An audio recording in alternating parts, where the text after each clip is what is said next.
Assalamualaikum warahmatullahi wabarakatuh. Saya Amalia Febrianti, NIM 122110009. Saya dari program studi pendidikan Pancasila dan Kewarganegaraan. Baiklah, saya akan mempresentasikan hasil outline saya yang berjudul hubungan antara motivasi belajar dengan minat belajar siswa pada mata pelajaran PPKN di yang pertama yaitu latar belakang. Pendidikan merupakan kegiatan yang dilakukan dengan sengaja agar anak didik memiliki sikap dan kepribadian yang baik, sehingga penerapan pendidikan harus diselenggarakan sesuai dengan sistem pendidikan nasional. Minat akan selalu terkait dengan persoalan kebutuhan dan keinginan. Dalam kaitannya dengan belajar, menurut Hansen 1995 menyatakan bahwa minat belajar siswa erat hubungannya dengan kepribadian, motivasi, ekspresi, dan konsep diri atau identifikasi, faktor keturunan dan pengaruh eksternal atau lingkungan. Motivasi merupakan salah satu faktor yang sangat penting untuk mendorong semangat belajar siswa.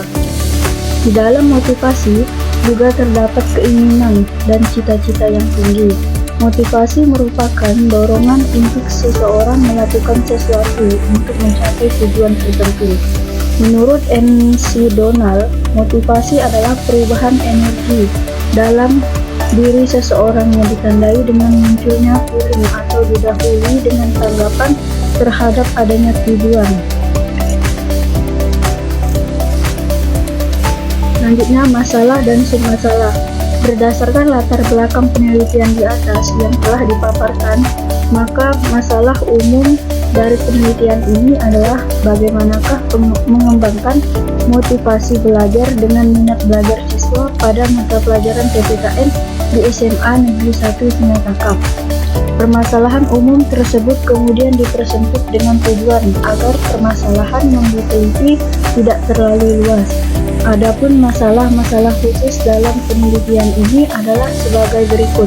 1. Bagaimanakah motivasi belajar siswa pada mata pelajaran PPKN di SMA Negeri 1 Simatangkap? 2. Bagaimanakah minat belajar siswa pada mata pelajaran PPKN di SMA Negeri 1 Simatangkap? 3. Apakah terdapat hubungan antara Selanjutnya, tujuan penelitian. Secara umum, tujuan penelitian ini adalah untuk mengetahui bagaimanakah motivasi belajar dengan minat belajar siswa pada mata pelajaran PPKN di SMA Negeri 1 Simatangkap.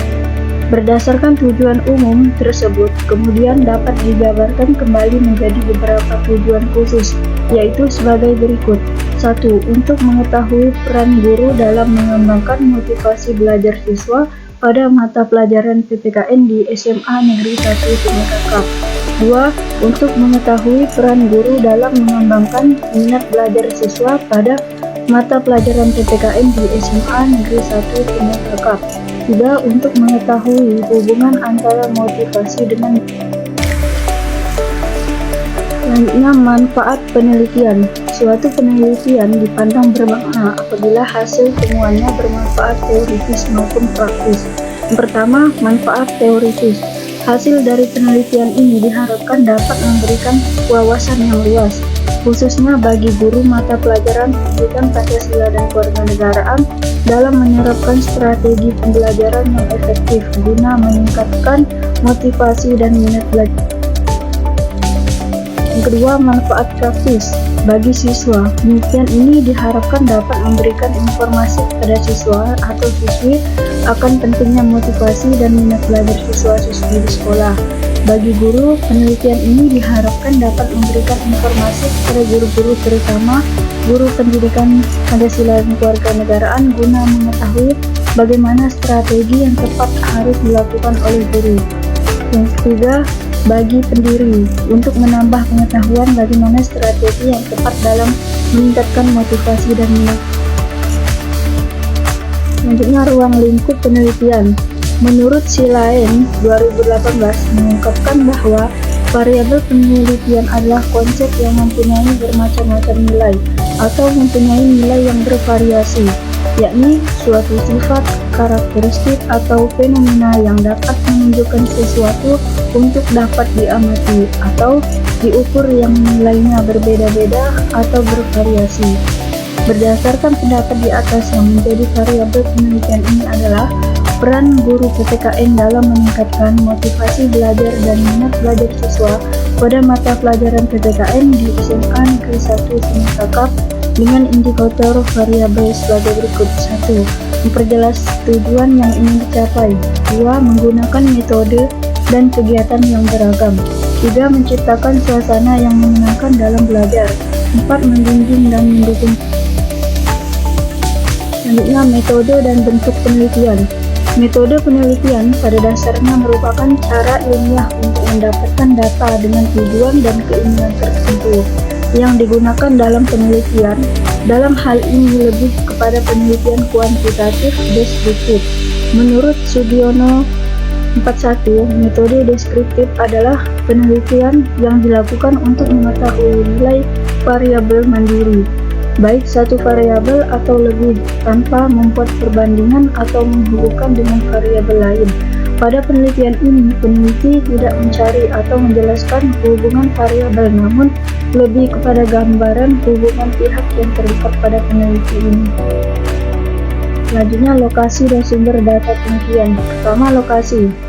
Dalam penelitian ini, peneliti mengambil lokasi di SMA Negeri 1 Semakakap. Kedua, sumber data. Pertama, responden, yaitu siswa SMA Negeri 1 Semakakap dilibatkan secara langsung dalam kegiatan penelitian ini untuk memperoleh gambaran atas materi yang dijadikan objek penelitian. 2. Literatur, yaitu data kepustakaan yang memiliki hubungan. Selanjutnya, teknik dan alat pengumpulan data. 1. Teknik pengumpulan data. Secara teknis, dalam penelitian ini menggunakan metode pengumpulan data berupa 1. Metode wawancara. Dalam penelitian ini, peneliti melakukan wawancara terstruktur secara langsung dengan responden untuk mendapatkan gambaran serta informasi yang dibutuhkan sebagai bahan sekunder guna mendukung data primer yang telah peneliti dapatkan sebelumnya melalui kuesioner. 2. Metode kuesioner.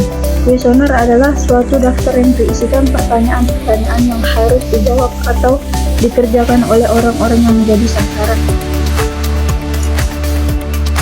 3. Metode observasi. Metode observasi adalah serangkaian pengumpulan data yang dilakukan secara langsung terhadap subjek atau objek penelitian melalui mata, telinga, dan perasaan yang melihat fakta-fakta fisik dari objek yang diteliti dan mendapat masukan dari pihak-pihak terkait di dalam penelitian ini. Fakta-fakta dan informasi yang diperoleh secara langsung di lapangan, kesemuanya dicatat dan dirangkum untuk dijadikan data sekunder sebagai pendukung data primer yang diperoleh dari hasil jawaban respon. Kedua, alat pengumpulan data. Sesuai dengan teknis pengumpulan data yang telah ditetapkan, maka diperlukan alat yang sesuai dengan jenis data yang hendak dicari. Alat pengumpulan data yang digunakan dalam penelitian ini adalah A. Pedoman wawancara. Pedoman wawancara digunakan agar wawancara yang dilakukan tidak menyimpang dari tujuan penelitian. Pedoman wawancara disusun berdasarkan tujuan penelitian dan berdasarkan teori yang berkaitan dengan masalah yang diteliti. B. Lembar observasi. Lembar observasi digunakan untuk memperoleh data secara nyata tentang apa yang terjadi, yaitu mencatat aktivitas dan hal-hal yang terkait dengan pelaksanaan penelitian. C. Dokumentasi. Dokumentasi merupakan hasil dari observasi dan wawancara atau gambar yang didokumentasikan. Selanjutnya yaitu teknik analisa data. Teknik analisa data adalah cara yang digunakan untuk membuktikan hipotesis. Dalam penelitian ini ada dua variabel, yaitu motivasi belajar siswa pada mata pelajaran PPKN merupakan variabel bebas, sedangkan minat belajar siswa pada mata pelajaran PPKN merupakan variabel terikat. Teknik analisis data digunakan untuk mengetahui sejauh mana peningkatan motivasi belajar dan minat belajar siswa pada mata pelajaran PPKN di SMA Negeri 1 Semakakap. untuk menganalisis data yang terkumpul, terutama data yang dihasilkan melalui kuesioner yang menggunakan analisis statistik sederhana. Analisis data merupakan kegiatan dalam penelitian yang dilakukan untuk menguji data yang bersifat identik. Baik, sekian dari video saya ucapkan terima kasih.